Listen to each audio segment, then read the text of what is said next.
안녕하십니까. 김영식 목사입니다. 오늘은 노아 방주에 대해서 생각해 보겠습니다. 창세기 6장 11절에서 22절 말씀을 한번 읽어드리겠습니다. 그때에 온 땅이 하나님 앞에 부패하여 포악이 땅에 가득한지라.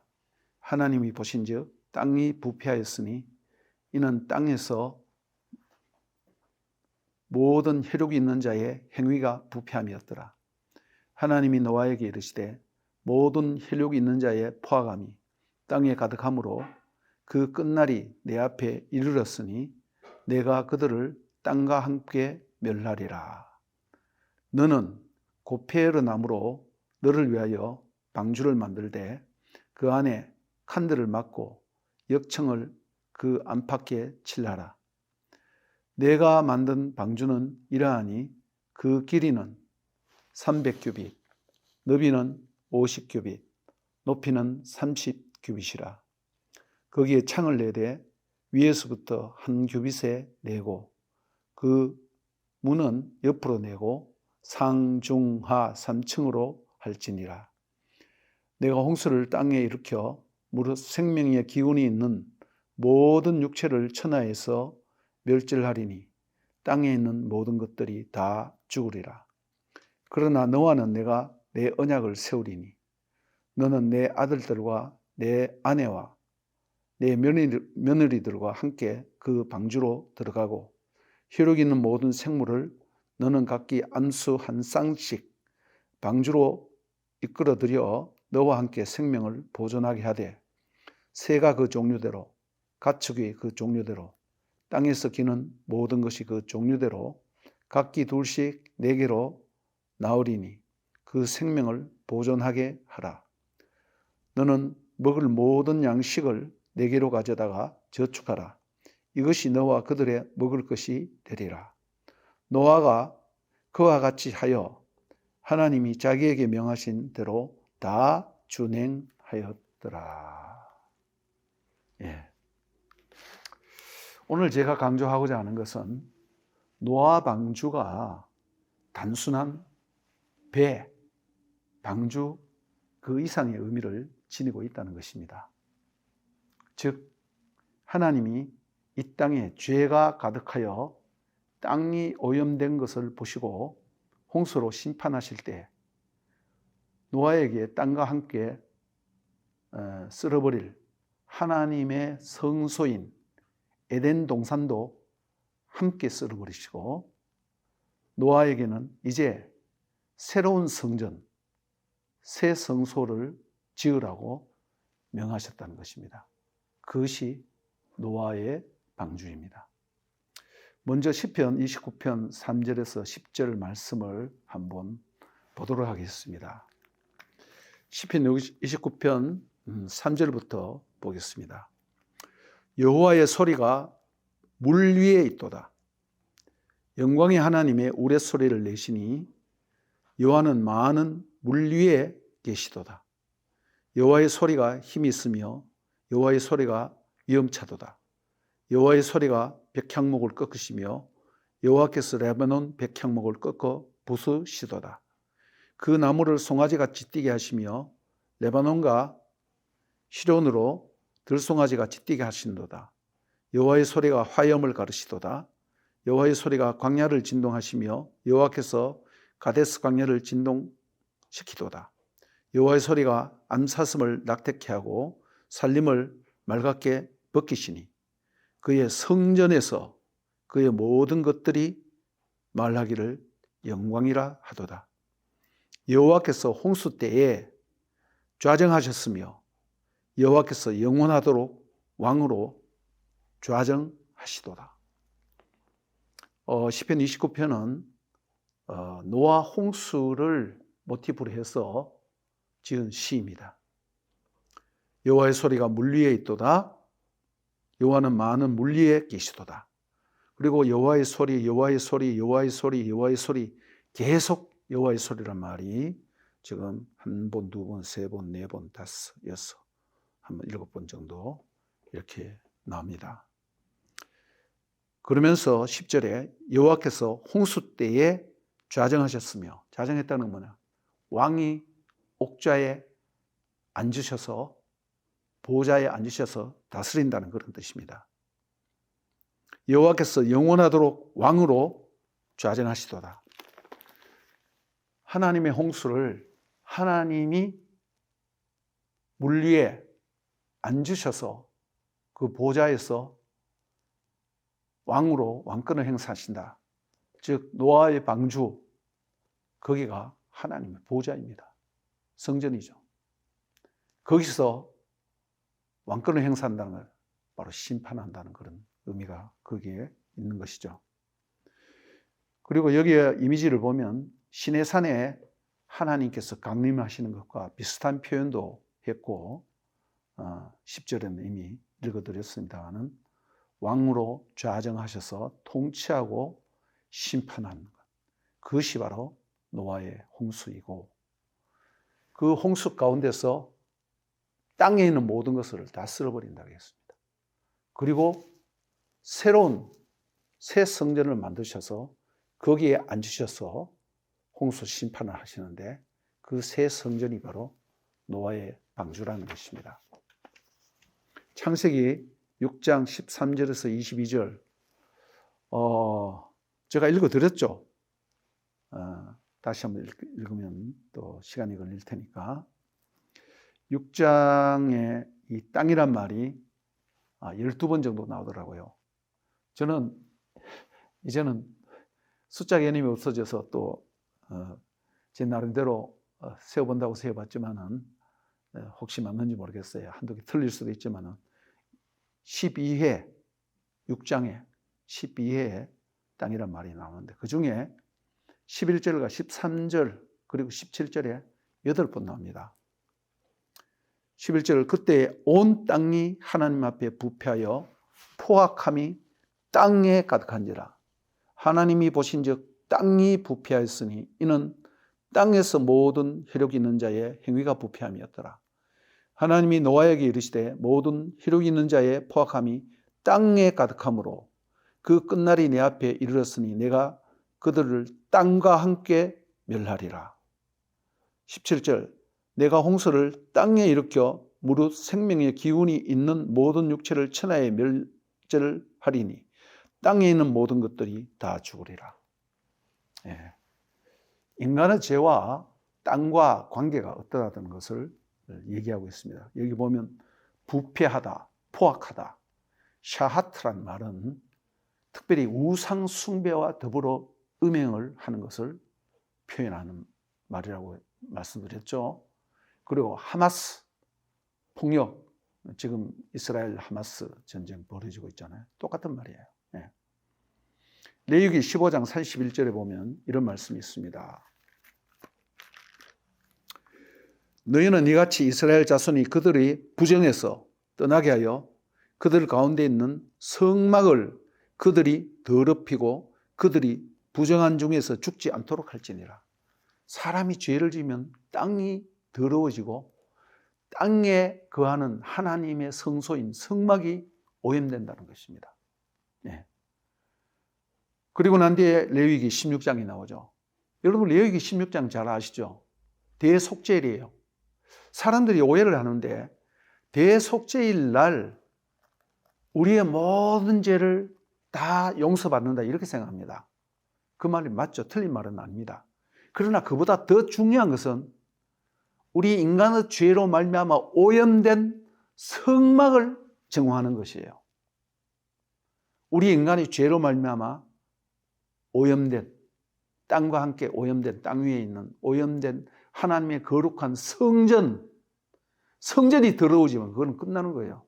그리고 그 성전이 더러워지는 것을, 오염되는 것을 대속죄일 날 피로 다 씻어버리는 것입니다. 그거 여러분도 아주 분명히 하셔야 됩니다. 많은 사람들이 이것을 잘 알지 못하고 대속죄일 날 우리 죄만 용서받는다 이렇게 생각하는 거예요. 레위기 18장에 보면 이런 말씀이 있습니다. 이미 지난번에 한번 읽어드린 기억이 나는데 18장 21절, 너는 결탄코 자녀를 몰렉에게 주어 불로 통과하게 함으로 내 하나님의 이름을 욕되게 하지 말라. 나는 여호와니라. 너는 여자와 동침하여 동침함같이 남자와 동침하지 말라. 이는 가증한 일이라. 너는 짐승과 교합하여 자기를 더럽히지 말라. 14절 너희는 이 모든 일로 스스로 더럽히지 말라. 내가 너희 앞에서 쫓아내는 족속들이 이 모든 일로 말미암아 더러워졌고 가나안 족속들이라. 예. 그 땅도 25절 그 땅도 더러워졌으므로 내가 그 악으로 말미암아 벌하고 그 땅도 스스로 주민을 토하여 내느니라. 그러므로 너희 곧 너희 동족이나 혹은 너희 중에 거류하는 거류민이나 규례와 법도를 지키고 이런 가증한 일을 하나도 행치 말라. 너희가 전에 있던 그 땅 주민이 이 모든 가증한 일을 행하였고 그 땅도 더러워졌느니라. 너희도 더럽히면 그 땅이 너희가 있기 전에 주민을 토함같이 너희를 토할까 하노라. 이 가증한 모든 일을 행하는 자는 그 백성 중에서 끊어지리라. 그러므로 너희는 내 명령을 지키고 너희가 들어가기 전에 행하던 그 가나안 가증한 풍속을 하나도 따르지 말라. 스스로 더럽히지 말라. 나는 너희 하나님 여호와니라. 여기 보면 인간이 죄를 지어서 더럽혀지면 땅도 오염되고 더럽혀지고 땅이 그들을 토해낸다 그랬어요. 이것이 에스겔서 10장에도 있습니다. 에스겔서 10장에 보면 하나님이 성전에서 하나님의 영광이 떠나가는 장면이 나와요. 그리고 그 전후에서 뭐냐 하면 이스라엘 백성이 성전에서 우상 숭배를 하는 그 가증한 그림들을 그 모습들을 보여주고 있어요. 선지자에게. 그리고 예레미야서에도 보면 성전이 파괴되죠. 586년에. 성전이 파괴되는 중요한 이유 중에 하나가 하나님이 능력이 없어서가 아니라 백성이 죄를 지어서 땅이 오염되고 성전이 더러워지면 거룩한 하나님이 더러운 하나님의 성전이랄지라도 거기 거하지 않는 거예요. 그 원리를 여러분들이 반드시 아셔야 됩니다. 하나님은 땅에 있는 하나님의 성소인 에덴 원형 성소, 에덴이 제일 먼저 생긴 하나님의 성전이라고 그랬죠. 그 에덴 성소를 쓸어버리시고, 그러니까 이 말은 심판하시고 정화하신다는 뜻이에요. 노아를 통하여 새 성전을 지으시고 노아와 노아의 가족으로 하여금 새 하나님의 백성을 창조하는 것입니다. 그런 의미가 여기 있어요. 그래서 창세기 6장 다시 한번 읽어드리겠습니다. 그때에 온 땅이 하나님 앞에 부패하여 포악함이 땅에 가득한지라. 하나님이 보신즉 땅이 부패하였으니 이는 땅에서 모든 혈육이 있는 자의 행위가 부패함이었더라.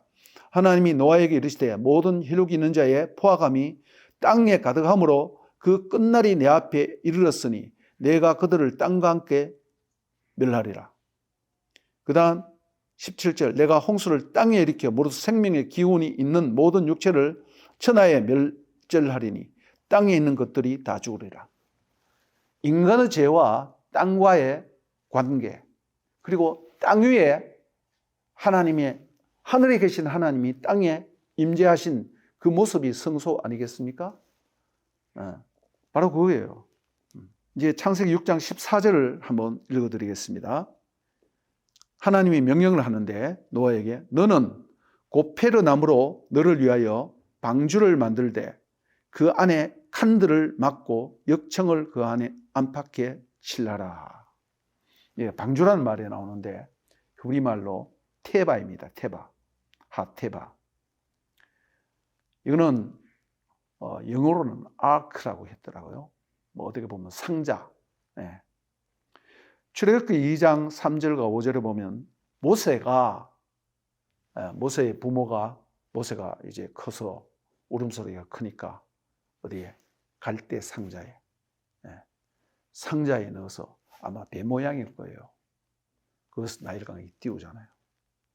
이스라엘의 지도자인 모세를 그 상자에 띄우는 것과 새 인류의 지도자인 노아를 상자에 띄우는 것. 뭔가 통하지 않습니까? 그런 의미가 여기 있어요. 이 상자, 이 테바라는 말은 또 헬라 말로는 키보토스란 말입니다. 이 말이 법궤, 언약궤라는 말에도 쓰입니다. 히브리서 9장 4절에 보면 지성소에 언약궤가 있고 그 언약궤 안에 십계명과 아론의 쌍난 지팡이 또 만나는 항아리 있다고 이렇게 표현을 하고 있는데 그 언약궤가 있고, 그 다음 계시록 11장 19절에 보면 하늘에 있는 하나님의 성전이 열리니 성전 안에 하나님의 언약궤가 보이며, 키보토스, 이 말입니다. 그러니까 상자란 말이 단순히 상자가 아니라 하나님의 성전에 있는 특별히 법궤를 보여주는 하나의 상징적인 그림이라는 것입니다. 그리고 6장 14절에 너는 고페르나무, 이 고페르나무가 뭔지 잘 몰라요. 산나무라고 번역하기도 했는데 여기에만 딱 한 번 나오는 말입니다. 여기만 나와요. 노아 홍수 때. 고펠, 그 다음 역청을 치려고 하는데 역청은 뭐냐면 코펠이에요. 코펠. 나무 이름은 고펠이고 역청이라 할 때는 코펠이고 칠라라 할 때는 카팔. 여기에 비슷한 단어와 말을 반복하는 워드플레이가 있습니다. 비슷한 말을 강조하는 거예요. 비슷한 발음이 나오는 것을. 그래서 그 역청 하 코펠 명사가 되는데 이 동사는 카팔이에요. 덮다, 칠하다, 감추다, 속죄하다. 그럼 속죄하는 게 뭐예요? 죄를 덮어버리는 거죠. 용서하다. 그래서 여러분들 그 모세의 성막에 보면 지성소 안에 법궤 뚜껑이 있죠. 그걸 뚜껑이라 하지 않죠, 단순히. 그걸 뭐라 그래요? 속죄소라 그런단 말이야. 이 속죄소란 말이 히브리 말 카포레스예요. 카포렛. 이 카포렛이라는 말이 어디서 나오냐면 카팔이라는 동사가 분사형이 되는 거예요. 그래서 명사가 되는 거예요. 그래서 속죄소.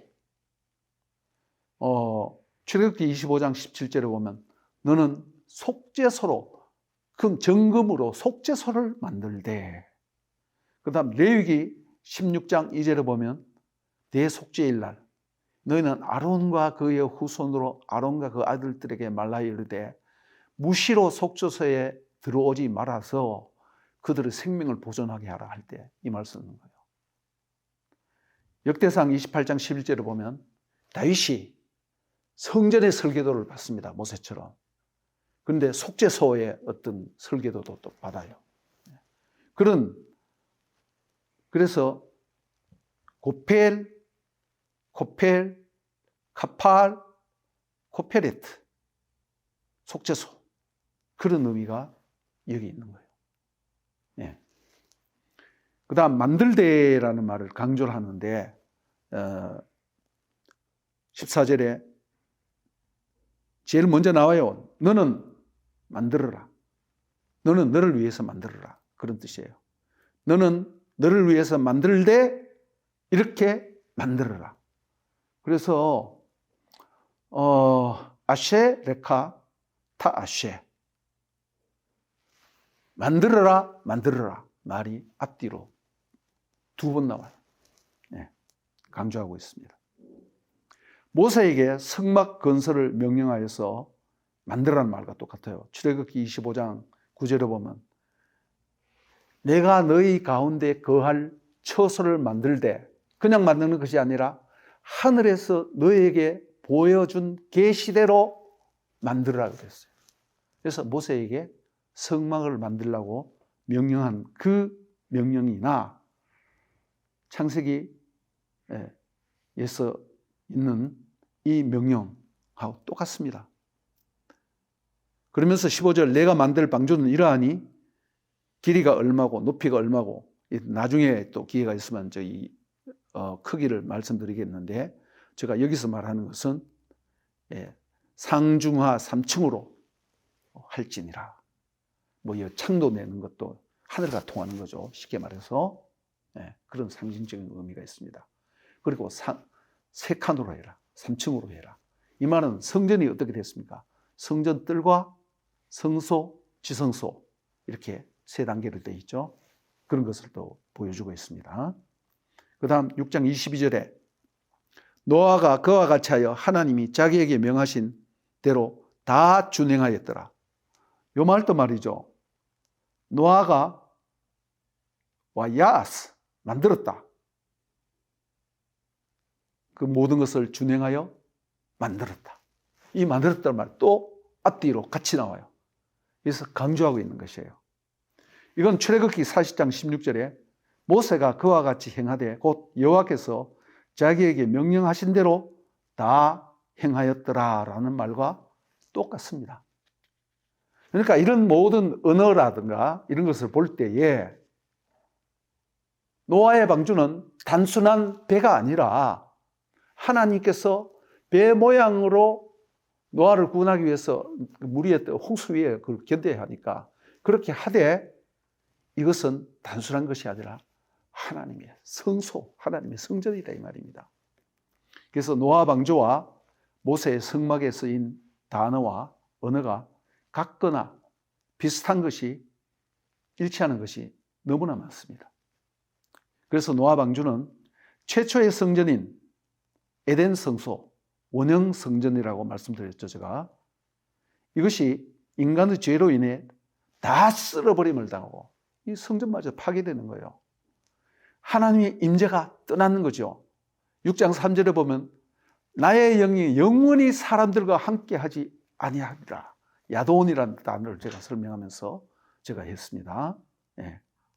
하나님께서 노아를 통해서 이제 이 땅을 다 쓸어버리고 성전마저 쓸어버리고 노아를 통해서 새 성전을 만드시고 새 창조를 시작하시겠다는 그 말입니다. 그리고 홍수라는 말도 하마불이라는 말인데 여기에만 나와요. 노아와 관계되는 이 여기에만 나오고 시편 29편에 제가 아까 읽어드렸는데 나옵니다. 그 하나님의 심판, 죄와 옛 세상을 심판하고 새 창조의 버금가는 정화, 이는 심판과 정화의 의미가 있다. 새 성전과 관련되는 것이다. 그래서 베드로후서 2장 7절에 보면 옛 세상을 용서하지 아니하시고 오직 의를 전파하는 노아와 그 7 식구를 보존하시고 경건치 아니한 자들의 세상에 홍수를 내리셨으니 이렇게 말씀하고 있습니다. 오늘은 여기까지 말씀드리겠습니다. 감사합니다.